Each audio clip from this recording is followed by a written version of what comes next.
এরকম 25টা পূর্ব মেদিনীপুর জেলায় শিবির করা হয়েছে, যেখান থেকে পুণ্যার্থীগণকে, কারণ আমরা নদী এবং বঙ্গোপসাগর তীরবর্তী এলাকা, এখানে সবাই পুণ্যস্নান অর্জন করছেন, লক্ষ লক্ষ মানুষ। তাদের সঙ্গে সকাল থেকেই আমাদের সবাই মিলিত হচ্ছে।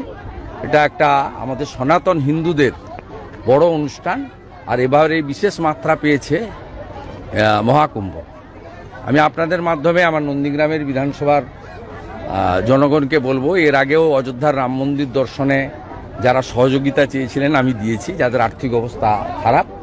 এবারেও মহাকুম্ভে যদি নন্দীগ্রামের কোনো আমার ভোটার, সে যে দলেরই হোক, হিন্দু হতে হবে। হিন্দু ছাড়া তো মহাকুম্ভে স্নান হয় না, সাই স্নান। তা হিন্দু যে কোনো, যদি তার যদি যাতায়াতের বিষয়ে আর্থিক অসুবিধা থাকে আমাকে জানালে আমি সহযোগিতা করব।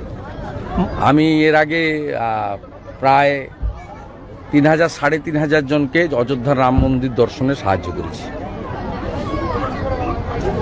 মালদায় আবারও শুট আউট হয়েছে, এবারে আজকে আমরা প্রেয়ার করছি রাধা মাধবের কাছে, গঙ্গা মায়ের কাছে, চিন্ময় প্রভু যেন জামিন পায়। খুশির খবর, কালকে হিন্দু 63 জন লয়ার তারা বেল পেয়েছেন।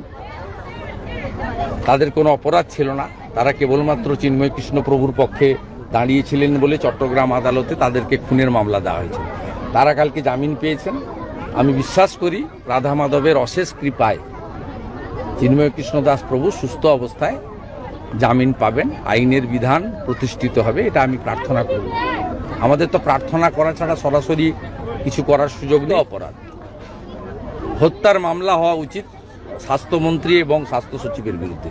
13ই ডিসেম্বর 2024 কর্ণাটক সরকার জানিয়েছিলেন যে এই কোম্পানির স্যালাইন এবং ওষুধ নিষিদ্ধ। এরা 6ই জানুয়ারির পরে ঘুম ভেঙেছে।